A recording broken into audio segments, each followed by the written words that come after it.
Hey guys, so I'm in the shop today. I got my truck inside and I got something for it that I think you guys are gonna find pretty cool. So if you have a GMT 800 like one of these right here, whether it's a Suburban, Silverado, anything like that, and whenever you hit a bump, you think that your front end is ready to fall out. So that's a very common issue with these, and I'll show you the problem right here. So you can see in the white over here, covered by grease, because sometimes that's all you need is you just need to grease the bearings, grease the inner of the intermediate shaft, and it'll reduce some of that noise. However, where you see a lot of the failure is in these column bearings.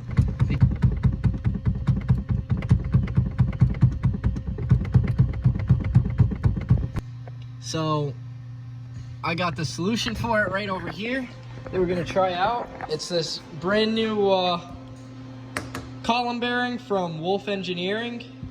It's got a stainless steel bearing rather than the plastic one that GM originally put on. You can also get the Dorman plastic ones again, but I mean, they're gonna get the same wear and tear as the factory ones. So I went with an upgraded stainless steel column bearing, and we're gonna see how we like it.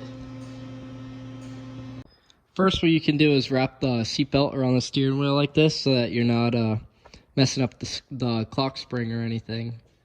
But we might have to turn the wheel to put to tighten the column bearing on the shaft, so I'm not sure yet. Alright, so first thing I'm gonna do is remove the intermediate shaft. It's just a 13mm bolt that's separating it, and then we're gonna push it down out of the way. Alright, so I got that bolt out of the intermediate shaft. So now I just got a little pry bar and gotta pry that intermediate shaft off.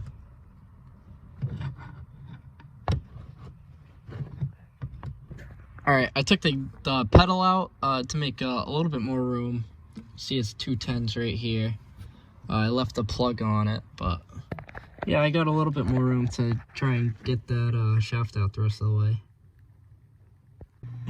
Yeah, my unprofessional diagnosis is that this bearing right here, that's exactly, you can see how much play is in it.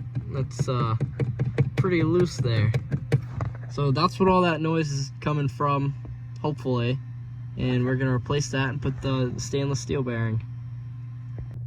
Alright, so I had my little pry bar, I made an opening, and then with the little screwdriver I got over here, stuck it in, popped her. So now I'll just pull it out and get ready to put the new bearing on. So I got the old one out, and here's a little comparison of the two. That's the inside of the old bearing. See, it's so worn, like I don't even know how it can function. Then we got the new stainless bearing that I put the set screws on. So we'll see how it works. All right, I pulled the set screws out and I put some of their Loctite on it. Now I'm gonna go put it on the shaft. But before I do that, I'm gonna put some of the white lithium grease on there. It says apply the grease right around it, around the O-rings over here, so she can slide right in. Alright, I got the new bearing on. Time to put it on the shaft up here. Oh, I got Seth over here to help me make some room over here on the other side of the shaft. And alright, so now we got it sitting flush. I couldn't have done it without Seth over here. Seth, thank you very much. He helped me push this thing in. I needed a little bit more assistance. So now we gotta tighten the set screws and then put the intermediate shaft back on. Alright, so now I got everything back together. I got the brand new column bearing. The bolt is back on. Oh yeah, and you can hear you can't even hear it really. So now there's like no play at all. exactly how you want it, how it should have been from factory. I put my pedal back on, and now we're ready to take it for a test ride. All right, so now I'm outside.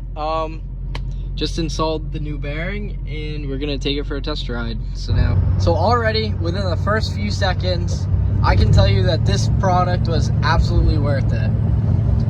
Before you'd hear the loud clanking of the old column bearing, and with it being plastic, they would wear out so easy. But now having this stainless steel bearing in here, it makes so much of a difference. It's gonna go dark for a second. I'm gonna put this underneath the dash, and you can hear nothing.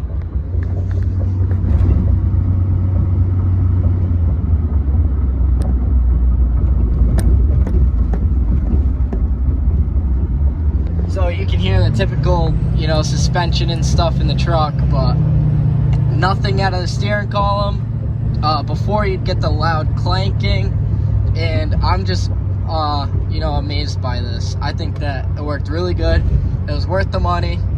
The link to this is gonna be in the description, and if any of you guys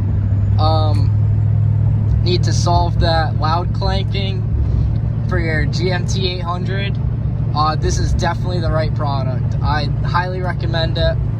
I'm very glad that I went with this instead of just getting another, aftermarket, like Dorman to put back in it. This was absolutely worth the money.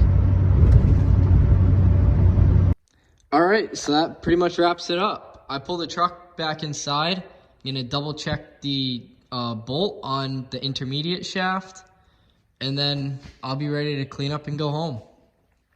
So it's pretty simple. All the instructions were pretty clear, pretty simple. If you have someone to help you, I would definitely recommend it, for like pulling the intermediate shaft on the firewall side, on the opposite side. And then, yeah, that's pretty much it. So that'll do it. I got the Wolff column bearing. I highly recommend it. Link's gonna be in the description. And that's about it. I hope you enjoyed the video, and I hope that if you have any problems with your GMT 800, that this hopefully fixes it.